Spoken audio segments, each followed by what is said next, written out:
Olá, pessoal, bem-vindos ao Deep Talks, o podcast da Unisoma. Eu sou Mônica Quache, cientista de dados, e estou aqui junto com meu colega Adriano Tomás para a gente conversar sobre inteligência artificial.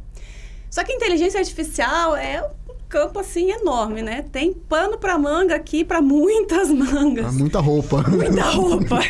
Então, assim, a gente queria muito saber de vocês, o que vocês querem ver aqui? A gente quer construir um canal realmente junto com os nossos ouvintes, né? Então, manda pra gente a sua sugestão. Você tem dúvida? Se assistiu um episódio, ficou com uma dúvida, manda pra gente, a gente encaminha pro convidado, de repente traz ele de volta aqui para conversar sobre isso.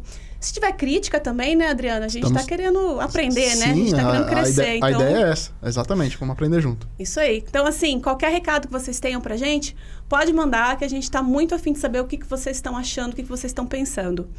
E como é que faz isso? Bom, redes sociais da Unisoma, estão aí para isso. Tem Instagram, tem Facebook, tem LinkedIn. Tem o próprio site da empresa, tá? Então, é unisoma.com.br. Mas é só entrar ali no Google, Unisoma, Inteligência Artificial, que você chega na gente. Lá no site tem um formulário que você pode preencher, pedir para mandar para o pessoal do Deep Talks, que vai chegar aqui na gente. E chega, hein? E chega, já chegou. E assim, para quem está no YouTube, também pode aproveitar aqui a caixinha de comentários desse vídeo mesmo, para deixar o seu recado aí para a gente. Mesmo que seja de outro vídeo, não tem problema, de outro episódio. Aproveita, se inscreve no canal, se você não tiver se inscrito ainda, para receber aí as novidades em primeira mão. Deixa o seu like no vídeo, aciona o sininho, etc, etc, etc, que vocês já sabem como é que funciona. É isso aí.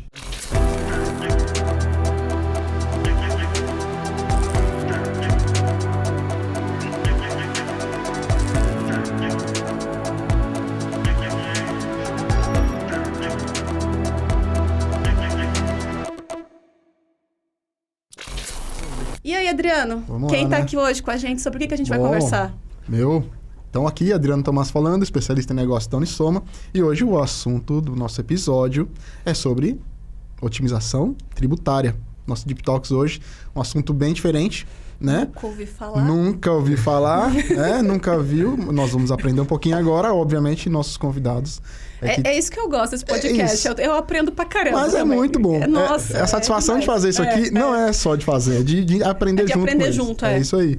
Então hoje nós temos um convidado muito especial, que está aqui, nosso amigo, nosso querido Danilo Mei Carvalho. Ele é graduado em Ciências Contábeis pela Universidade Paulista, tem um MBA executivo ali em Gestão Tributária, é consultor tributário há mais de 15 anos, né, de experiência na área tributária, então vai ter muita coisa para falar para a gente aí. E trouxemos também nosso querido Eduardo Milanês, graduação em Engenharia Mecânica no ITA, né, a gente já conhece, mestrado Terceira vez? Pesquisa operacional, vai pedir música hoje, acho. Vai pedir música hoje. Quero ver vocês cantar aí. Boa! Tá escravizando, rapaz. A gente corta antes da cantoria, mas tudo bem. Atualmente ele é diretor financeiro da Unisoma e já é conhecido aqui, um dos sócios da Unisoma. Então vamos começar aí. Que... Bom, Eduardo, como eu falei, né? Nunca tinha ouvido falar otimização tributária, né? Aí antes da gente fazer o episódio aqui, a gente sempre pesquisa um pouco, né? Que é para também não chegar totalmente cru, certo, né? E aí eu fui estudar um pouco e eu vi lá falando de, network design, desenho de malha, é isso? Desenho de malha, exatamente. Tá, então, eu queria que você falasse um pouquinho pra gente, né? O que é otimização tributária e o que é o desenho de malha, o que tem uma coisa a ver com a outra? Ok. Eu queria só distinguir aqui um aspecto, e aí eu vou pedir ajuda para o Danilo, que é o seguinte, esse termo de otimização tributária, no mercado, ele serve a propósitos diversos, né? Eu percebi, na minha pesquisa eu percebi. Então, o Danilo, que é um especialista em tributos, né? Ele faz um trabalho de otimização tributária, aí eu não vou explicar depois o que você faz em detalhes, né? Mas ele vai e entende se a empresa, por um certo tipo de comercialização que ela faz e de compra de insumos, se ela está recolhendo ou não os tributos de forma correta, né? E se ela pode, baseado na legislação, diminuir essa conta, reduzir o custo com tributos, né? Uhum. Isso seria uma análise mais, vamos dizer assim, caso a caso ali em cima da realidade da empresa. O sentido que a gente dá na Unisoma de otimização tributária e aí amarrado com a questão do network design, que é a pergunta que você fez, tem a ver com como é que eu vou propiciar a redução da conta tributária no futuro, né, lá na frente, na medida que eu posiciono os meus ativos, né, fábricas, centros de distribuição, favorecendo uma operação mais barata lá na frente do ponto de vista do custo tributário. Ou seja, você planeja o que vai acontecer na frente, você não está olhando para o agora. Isso, exato. Ok, legal.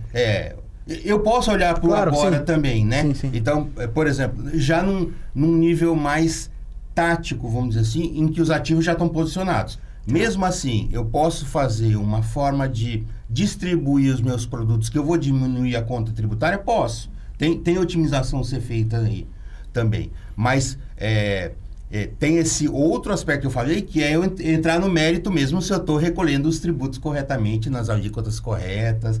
Aí é um trabalho mais em cima dos dados de hoje mesmo, né? Certo. Em cima da realidade atual. Então, para se desenvolver esse projeto, você precisa fazer um estudo.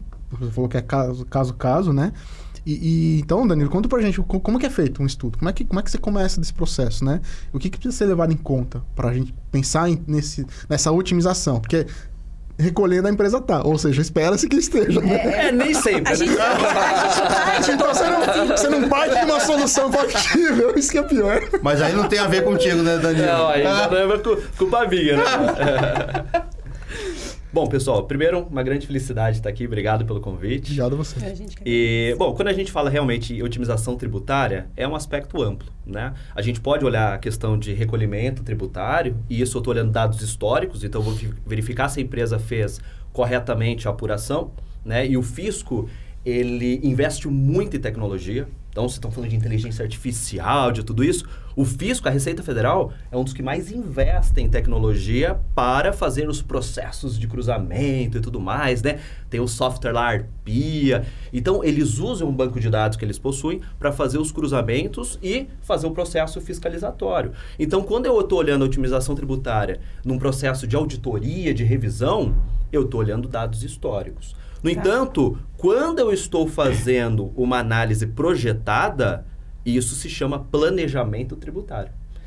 Entendeu? Não tem como eu fazer um planejamento tributário olhando para o passado simplesmente. Eu consigo constituir dados históricos, mas não necessariamente eles vão ser levados em consideração na sua totalidade para frente.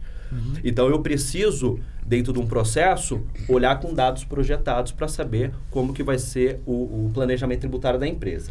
Veja só, o tributo, ele tem que ser levado em consideração quando você já constitui uma empresa.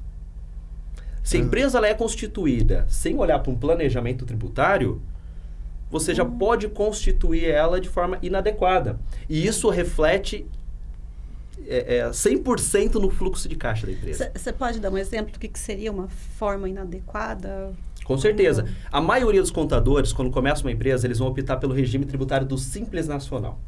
Por quê? Como o nome fala, o próprio nome diz, ele é mais simples, né? Porque ele unifica os tributos, que são vários, né? Quando a gente fala do Sistema Tributário Nacional, a gente sabe que a gente está falando de algo complexo, não é novidade, né? Para todos, é algo complexo. E esse Simples Nacional, ele unifica esses tributos e você vai pagar uma alíquota sobre o faturamento da empresa. Então, o contador, muitas vezes, ele fala assim, não, você já vai nascer no Simples Nacional. E pode ser que não seja mais aderente para a operação da empresa. E aí, de repente, um lucro presumido, né? Um lucro real, quando você faz o comparativo, ele pode ser muito mais benéfico. Ou seja, você pagaria muito menos utilizando, por exemplo, um lucro presumido do que um Simples Nacional, dependendo da operação, se é serviço, se é mercadoria, né? E aí, quando você opta isso dentro do ano calendário, ele é um processo que você não consegue mais retroagir e retificar. Tá. Ele é irretratável. Ou seja, eu falei que é Simples Nacional, o ano todo vai ser Simples Nacional. É uma aposta que você faz. É uma aposta. Por isso que você precisa planejar. Por isso que você precisa projetar os dados. Senão, você só fica ali, eu vou seguir o que todo mundo está fazendo. E você só vai enxergar que realmente você fez errado se você comparar. Né? Porque se você não tinha comparação, você não sabe que fez errado. Aí vem uma consultoria especializada, compara, mostra, você fala, o quê? Eu perdi R$100 mil no ano. De caixa. Por uma escolha. Por uma escolha. E eu paguei isso para quem? Pro governo? Bom, beleza, tomara que o governo use bem esse dinheiro, né? Assim espera. Não estamos aqui nem para criticar o sistema. Você falou muito bem do sistema que é um dos mais evoluídos, né? Que cruza dados de tudo. E a gente fica até surpreso, né? Poxa, gastar essa energia em outras coisas. Mas não estamos aqui até para criticar. Claro. E, Danilo, eu sei que você vai continuar indo com esse assunto. Isso é uma questão muito inerente do Brasil, pela complexidade, ou isso também acontece em outros países? É uma curiosidade minha até. Sim, acontece em outros países. Lógico, aqueles que têm o sistema IVA, né? Que é um imposto único, que é o que a maioria espera para o Brasil, né? Eu quero uma reforma tributária onde a gente tem um tributo único. Porque hoje o nosso tributo sobre renda, sobre patrimônio, ele é até relativamente baixo. Porque a maior parte do nosso tributo, ele é invisível, ele está sobre consumo. É o ICMS, que é o Imposto sobre a Circulação de Mercadoria e sobre alguns serviços também. Você tem lá o ISS, você tem, então, né, se torna um pouco complexo esse processo, né? Agora, quando você olha para outros países, tem país que tem uma complexidade semelhante. É uma complexidade semelhante com o Brasil. Né? A gente teve a própria Índia, que teve uma transição aí para o IVA, tudo, mas antes era um processo muito parecido com o Brasil. Então, você consegue enxergar planejamento tributário também em outros países, mas o Brasil eu colocaria como um dos principais pela complexidade e volume também de tributos. Você tem vários tributos, vários entes responsáveis. Você tem a União responsável por vários tributos. Você tem o Estado responsável por vários tributos. E o município também. Né? E aí cada um tem a sua divisão e cada um tem a sua responsabilidade. Eu trabalhei numa consultoria que era especializada em trazer empresas de fora, ou seja, na verdade, empresas de fora que queriam se estabelecer no Brasil e que esse escritório fazia o estudo de como eles melhor se adequariam. E se era viável. Chegou ao ponto de ter um cliente que falou, não quero, obrigado. Foi embora, por conta da questão da questão tributária, a questão da dificuldade, de fato, em você... Porque eles vêm aqui, vão pagar tributos na operação e ainda tem que pagar tributos depois na hora de remeter os lucros para fora. Mas se ele chega no Brasil, entende realmente o cenário e vai embora, ok, é ruim, né, para o Brasil, claro, poderia ter esse investimento, mas o ruim é quando ele chega, não entende o cenário, constitui a empresa e depois ele vai ver o que é o Brasil. Aconteceu com um cliente meu, alemão. Veio aqui os alemães, olharam tudo, falaram, opa, Brasil é uma grande oportunidade pra gente no nosso ramo. Vamos vender pra caramba. Né? Colocaram a empresa aqui e deixaram uma alemã aqui cuidando aqui. Por quê? Porque lá na Alemanha, 2 pessoas seria o suficiente para dar conta de todo o processo administrativo, fiscal, tributário e tudo mais que você imaginar. No Brasil, não. Ela chegou aqui e falou, calma aí, eu tenho que contratar um escritório de contabilidade. Eu tenho que contratar uma consultoria. Eu tenho que contratar advogado. Eu tenho que contratar um back-office próprio. Sim. Ela falou, meu Deus do céu, complexo. Aí ela me chamou uma vez, veja só, para explicar para ela o ICMS substituição tributária, que a maioria dos brasileiros não conhece e ela queria conhecer. Eu falei, como que eu vou explicar isso para ela? Meu Deus do céu. Ali sua carreira de professor começou, né? Começou, entendeu? O grande desafio acadêmico. Expliquei, ela entendeu razoavelmente, mas assim, diante da complexidade, no final das contas, ela voltou para a Alemanha. Saiu do Brasil, a empresa continua no Brasil, porque aí uma empresa brasileira acabou adquirindo Sim. o negócio, e ela acabou indo para a Alemanha, voltando para a Alemanha. É algo que acontece e muito. Né? E o peso do tributo o peso da complexidade de tudo, né? De entender. É a carga e a complexidade. A carga e a complexidade. Né? Muitas vezes o pessoal reclama até menos da carga e mais da complexidade, né? Sim. São muitos tributos, muitas exceções, né, Danilo? Muitas exceções. E como programar tudo isso? Como colocar em regra? É isso né? que eu tô aqui pensando, né? Boa. Porque a gente estava falando aí, né, agora falando da otimização matemática, né? Como é que a gente coloca tudo isso aí dentro de um modelo matemático? O que tem que levar em conta? O que a gente olha? Né? Porque a gente falou de malha, né? Desenho de malha. Como é que... Então, por exemplo, no desenho de malha, um tributo que conta muito é o ICMS, né? Porque o PIS, COFINS, eles são apurações nacionais. Então, se eu vou botar o CD em extrema ou não vai fazer tanta diferença. Vai dar na mesma do que se eu botar lá no Rio de Janeiro. Aí o importante mesmo é a distância...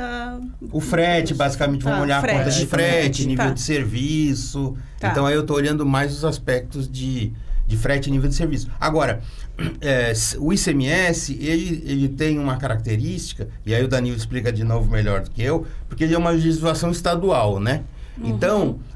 ocorre... Então, para eu saber quanto que eu vou pagar, vai depender do estado de origem e do estado de destino. Por exemplo, se eu estou fazendo uma venda, né? Então, está saindo de Minas para São Paulo, vou faturar para São Paulo, vou pagar uma determinada alíquota. Se estivesse vindo do CD do Rio ou de São Paulo, seria uma outra alíquota. Então, aí já começa a tornar mais complexo o processo de planejamento, né? Porque a partir da onde que eu vou atender determinado mercado? Dentro desse desenho de malha que eu estou fazendo, né?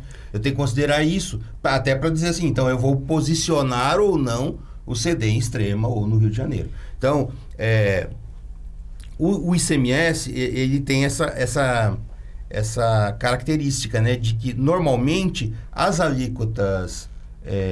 interestaduais chegam a ser mais baratas do que alíquotas dentro do próprio estado. Não é sempre que acontece, mas às vezes acontece. Sim. Então, às vezes, na hora do planejamento, você vai perceber que é interessante o produto andar mais, você aumentar a conta de frete para ganhar na conta tributária, para ter um incentivo do ponto de vista tributário, né? Então, você tem que botar dentro do modelo matemático tanto o frete, o nível de serviço, mas você tem que jogar as alíquotas ali dentro. Você tem que representar, simular, vamos dizer assim, os impostos que eu vou pagar para uma determinada operação lá na frente, né? E aí o otimizador vai encontrar a forma de operação ideal, senão a minha solução fica incompleta, que nem o Danilo deu exemplos agora.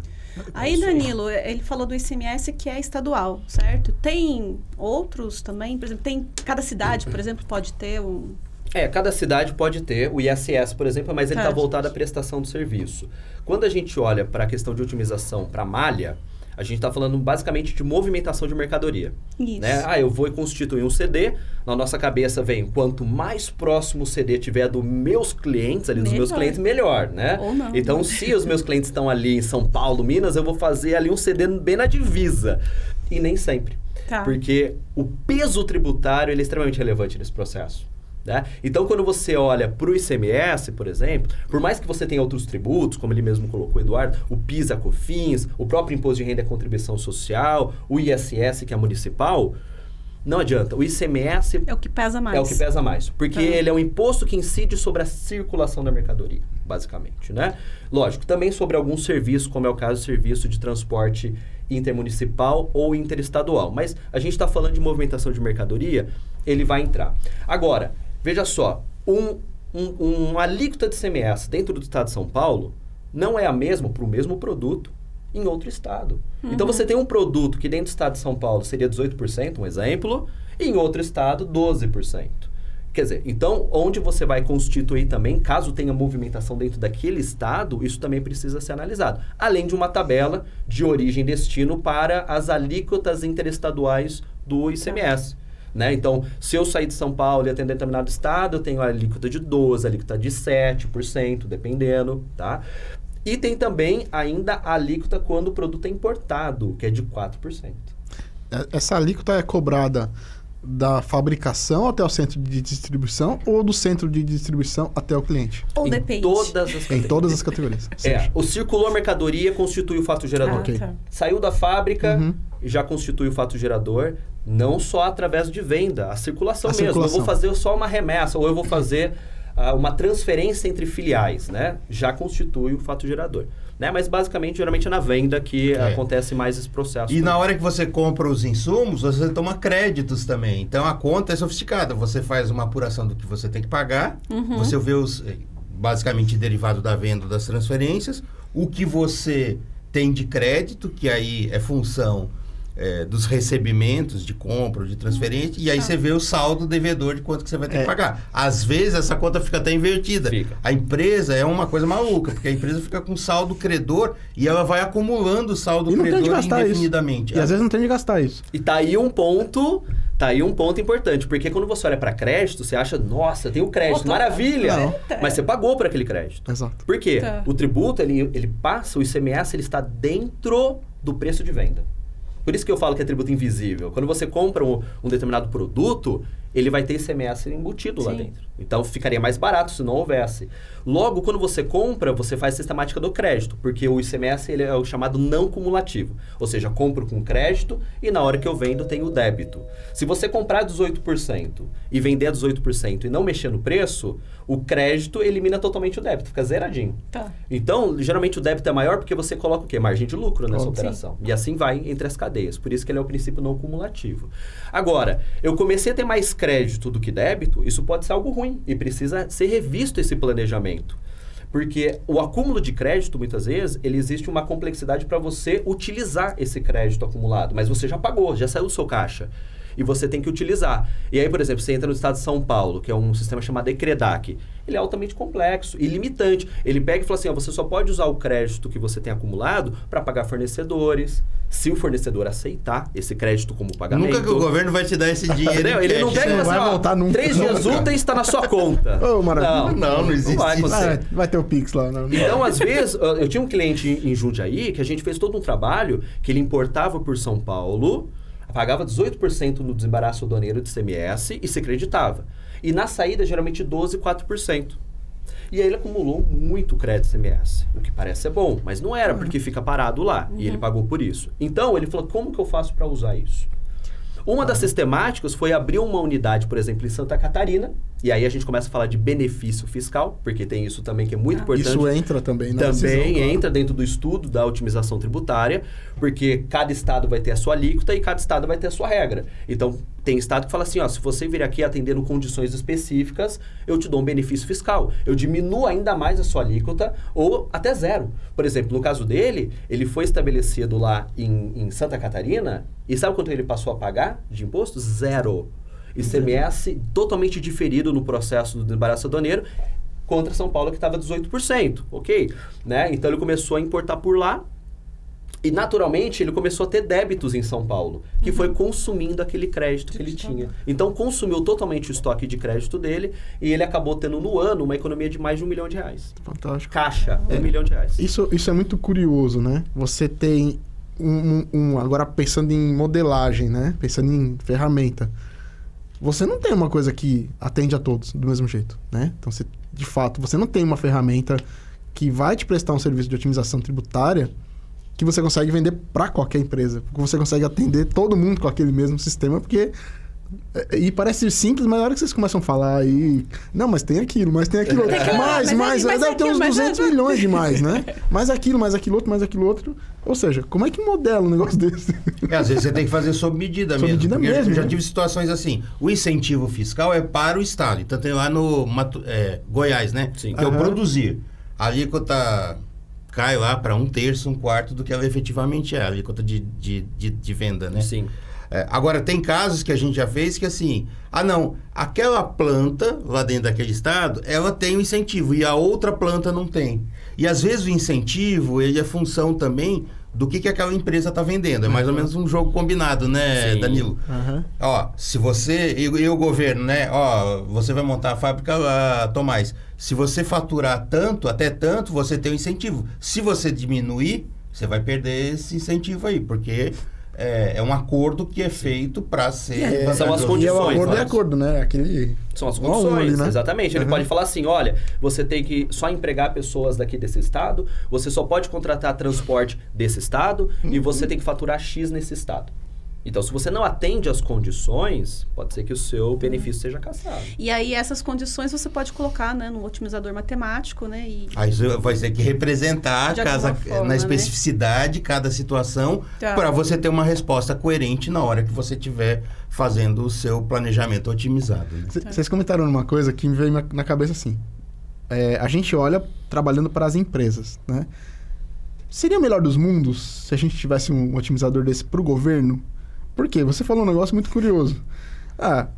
Vale mais pagar frete do que do que talvez você montar o CD mais perto, né? Ou, enfim, você colocou assim, olha, eu vou pagar mais frete, ou seja, eu vou gastar mais combustível, vou quebrar mais estrada, vou quebrar caminhão, quer dizer, eu tenho um monte de outras coisas. Tomás, eu brinco que o ICMS, ele é um imposto antiecológico. Antiecológico. Porque ele estimula a circulação de mercadorias. Por isso que se chama imposto de circulação de mercadorias. Ele aumenta a conta, ele é um imposto antiecológico, ele é um imposto...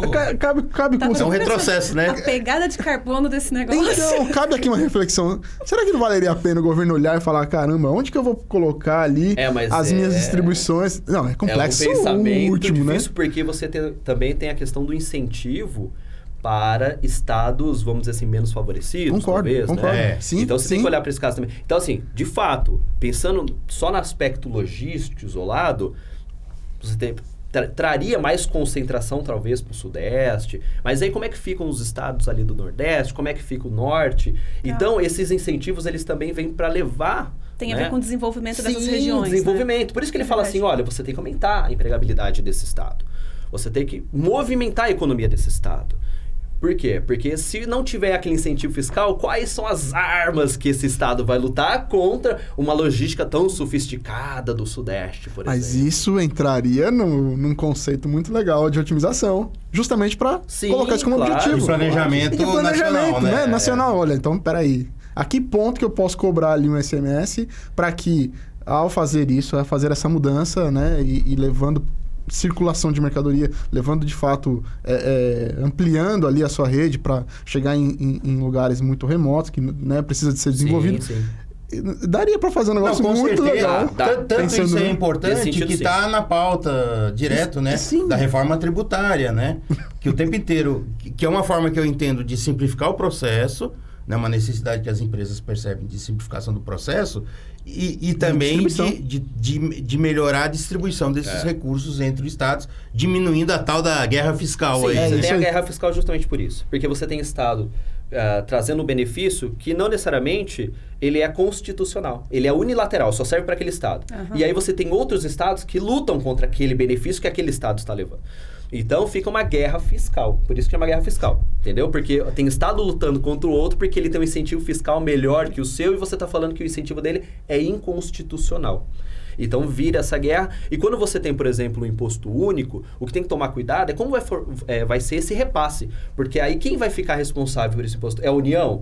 Uhum. Opa, aí já começa a falar assim, mas calma aí, não é muita força, muito poder que você está dando para a União e ela que vai ficar responsável pelo repasse? Então, veja, é uma questão política muito complexa. Por isso que não teve, até hoje, uma pessoa que realmente falou assim, eu vou implantar a reforma tributária aqui no Brasil, né? Um político... Veja, até você tem políticos começando assim, vamos começar com uma transformação do PIS e COFINS para isso, disso aqui para aquilo, mas ninguém chegou e falou assim, não, a gente vai implantar esse negócio. E outra, são anos para implantar uma reforma tributária. Sim, anos, é isso aí. Anos. E esse é o ponto, né? Mas não começa, né? Esse é o problema. Quando a gente fala de planejamento, né, a gente sempre olha todas as nossas conversas aqui sobre soluções, sobre inteligência artificial, não começou ontem, né? Isso a gente já sabe, né? Quer dizer, ninguém aposta numa coisa dessa, né? É difícil você bancar isso. Não, isso vai dar certo daqui 20 anos. Quem que foi o primeiro que foi lá e botou o dedinho ali? Sim, a gente sabe, né? Numa empresa é algo que é mais... não seja simples, mas é algo que a empresa precisa fazer isso para sobreviver, né? De certa forma, o país também precisava fazer isso para sobreviver. Muito mais, né? De ter uma racionalidade. De ter racionalidade, processo, né? Eu acho que o foco está muito na fiscalização e pouco na gestão, talvez, né? Eu acho que, como você colocou, não dá para utilizar um otimizador e a gente ter uma gestão mais efetiva. É isso. Né? Talvez o foco tributário poderia ser nesse sentido também. Porque se vocês já fazem esse trabalho para as empresas, né? Talvez, seria natural, talvez, né? Talvez. Talvez. Você falou, a gente está falando de casos aqui, né, Danilo? Tem algum caso assim que você lembra que mais, né? Eu tô aqui pensando nisso. Eu queria ouvir uma história. Um caos. Tem um caos. Boa.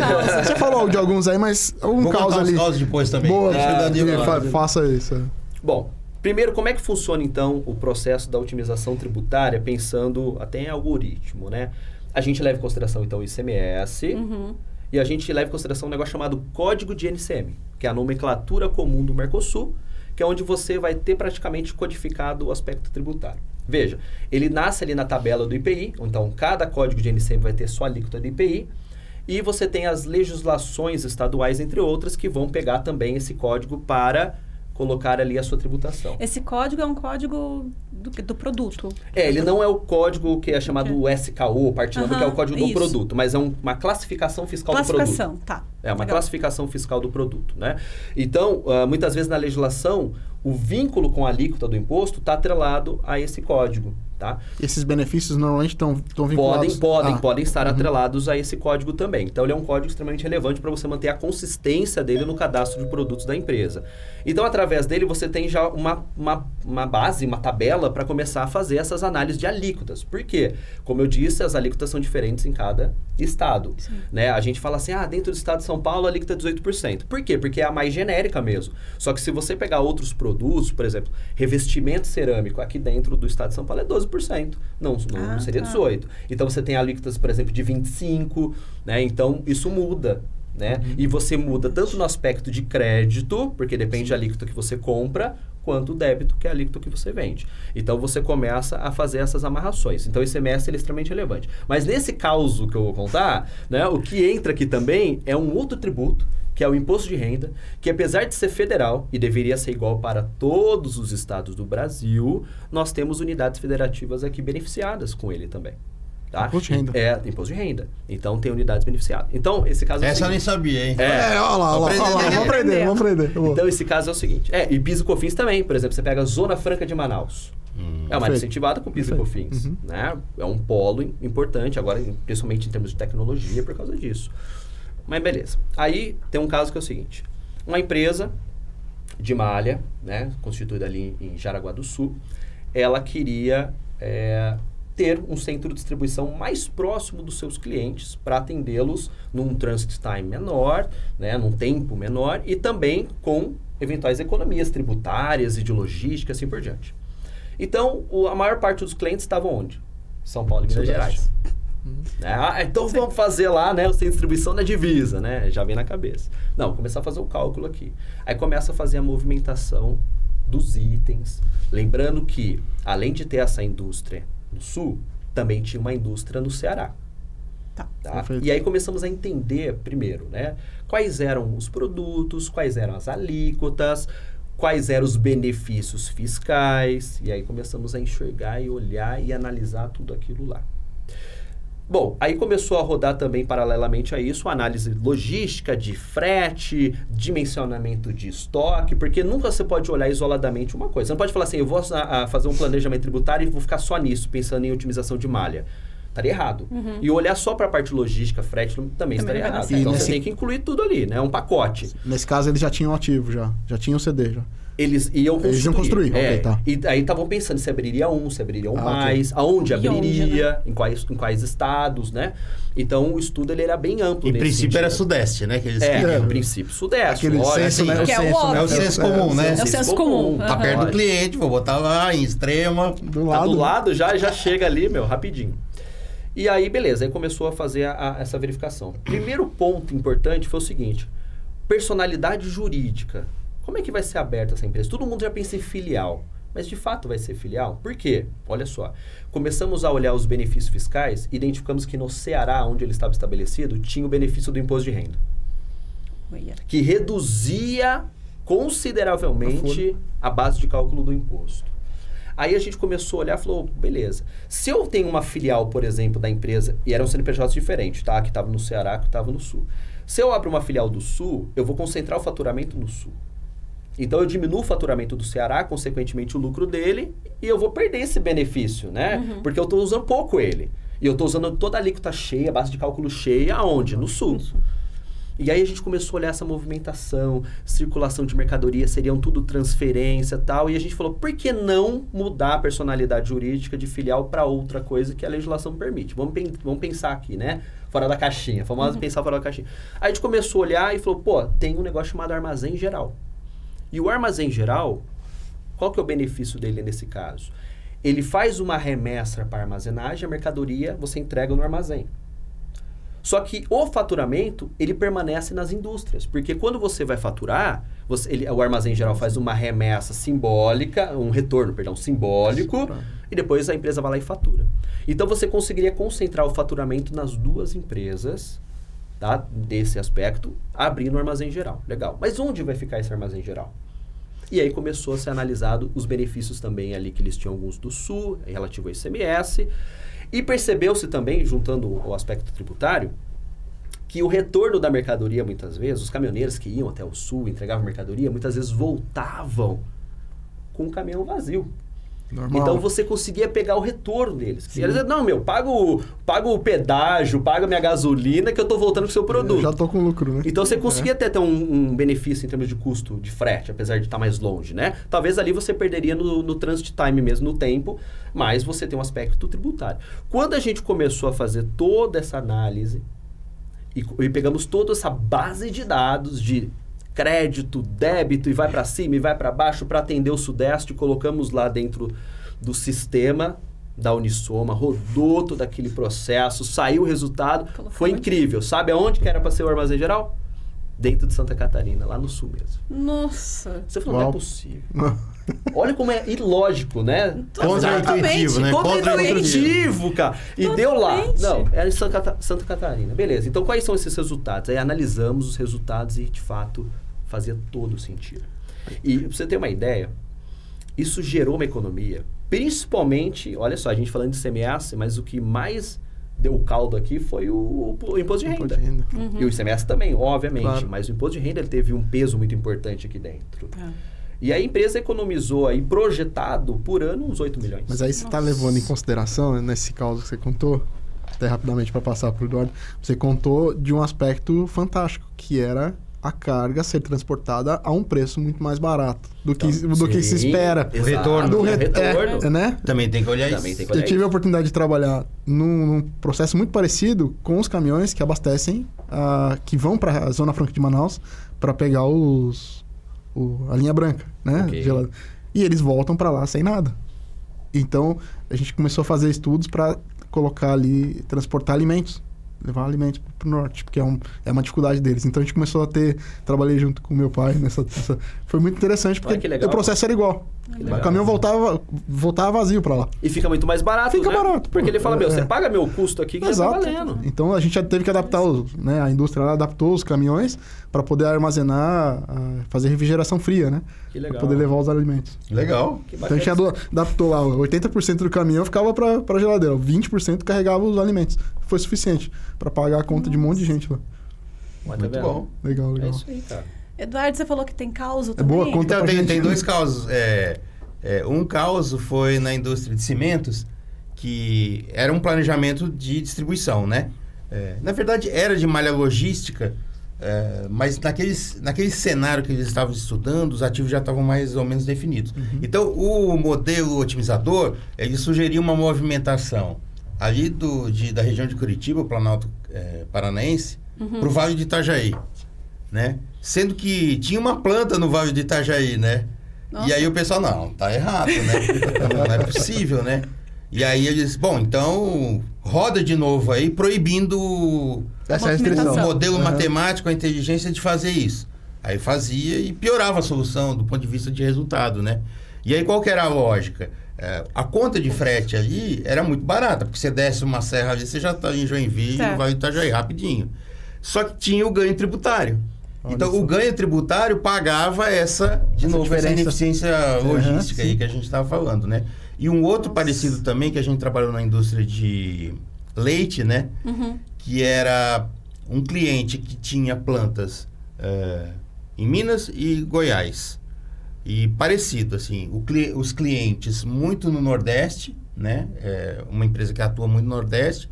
E aí o modelo faz assim, pega uma linha de leite condensado e tira de uma planta de Minas e leva lá para Goiás.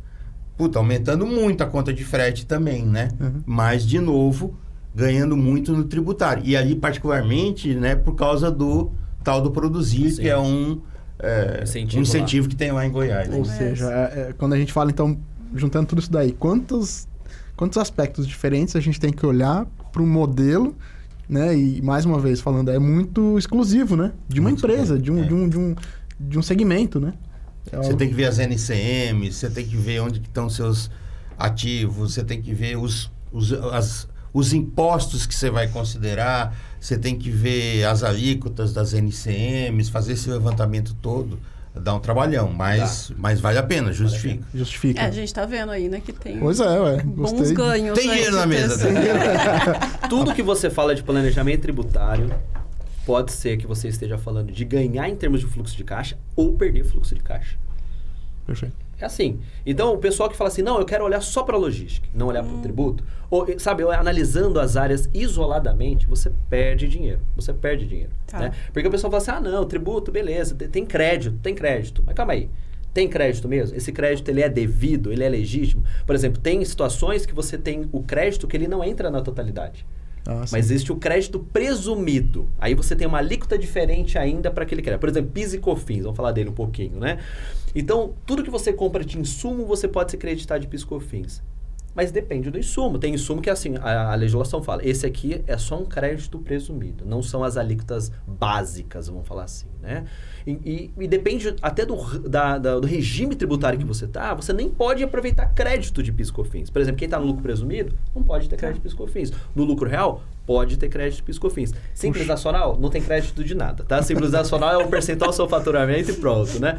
Então, você tem que olhar os regimes, você tem que olhar uma série de situações para você saber aonde você vai, né, seguindo a otimização tributária. Né? Senão você fica perdido. E às vezes a empresa, ela tem assim, duas opções, né? E às vezes ela quer reduzir custo e ela fala assim, não, eu vou fazer tudo internamente o tributo.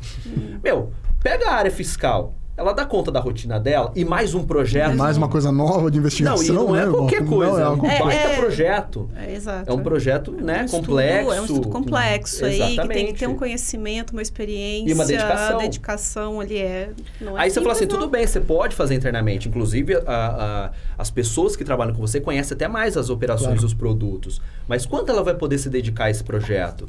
Né? Ela tem vivência disso também em outras empresas, Isso. Porque muitas vezes a orientação e a recomendação vem da experiência também, né? E então aí fica aquele negócio, terceirizo, faço interno ou não faço, que alguns optam por não fazer, o que é um crime. Não me parece ser uma boa ideia. Pior opção. Depois dessa conversa aqui, depois dessa conversa, eu acho que não. Com certeza. Com certeza. Como assim? Né? Não, às vezes você pega lá, o cara, ele é diretor da parte de operações. Ele não conhece o aspecto tributário. E ele não envolve o diretor financeiro, o CFO lá. Isso é ótimo. Não envolveu. Né? Já começa a falta de comunicação e problemas ali dentro do mundo corporativo. E ele fala, não, tributário depois a gente vê. Depois a gente vê, e esse depois a gente vê é o problema. Porque você não consegue retroagir, arrumar o que você já tomou de decisão. Tá. Se você tenta fazer isso, você fica numa linha muito tênue de fazer coisa errada, né? Isso. De fazer coisa errada, de você sonegar de repente. Por quê? Porque não dá para arrumar o passado uma vez que você já tomou uma decisão. Por isso que é planejar, é pensar ali para frente e de forma adequada e com responsabilidade, porque isso impacta a empresa. Tem empresa que fecha porque não consegue pagar a conta dos tributos. Não, esse assunto... Esse assunto vai render. Vai sim, eu tenho certeza que uma galera vai colocar perguntas lá. Sim, com certeza. A gente precisa ir encerrando aqui por conta do tempo. Claro. Mas muito obrigada, Danilo. Aprendi muita coisa. Aprendemos bastante. Muito bom. Agradeço. Muito bom. Eu só tô aqui pensando assim, ainda bem que tem gente como você para fazer esse tipo de coisa, porque, nossa, E que gosta ainda, né? E que gosta, Não sei se é louco. O pessoal tem preconceito de parte tributária, né? Tem aversão... Tem preconceito. É muito complexo. Tem raiva porque tem que pagar. Tem que pagar. Mas é um tema apaixonante, eu acho. Exato, mas é que é bastante complexo. Acho que exige dedicação, né? Como você falou. Não é uma coisa que você superficialmente, entendendo ali mais ou menos, você resolve. Não é? Sim. Tem que ir bem a fundo. Então, acho que é importante contar, né, com pessoas como você para dar esse apoio nos nossos projetos da Unisoma, né? Com certeza. É essencial. Parceiraço. Então, muito obrigada, Danilo, por ter vindo. Agradeço, Obrigada, Eduardo, mais uma vez.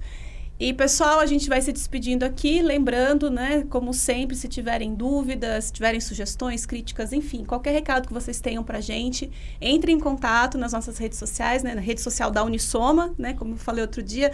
O Deep Talks ainda não tem as próprias redes, mas logo a gente vai ter. Vamos conversar sobre isso, né? Mas, por enquanto, você procura ali Unisoma, Inteligência Artificial, que você encontra a gente aí no LinkedIn, Instagram, tem o site da empresa mesmo. Pode mandar o seu recado pra gente, que a gente vai ver. A gente está querendo muito saber mesmo o que vocês estão pensando. Então, novamente, obrigada aos dois. Obrigado, pessoal aí que está assistindo a gente. É isso aí. Até a próxima. Até a próxima. Tchau, tchau. Até.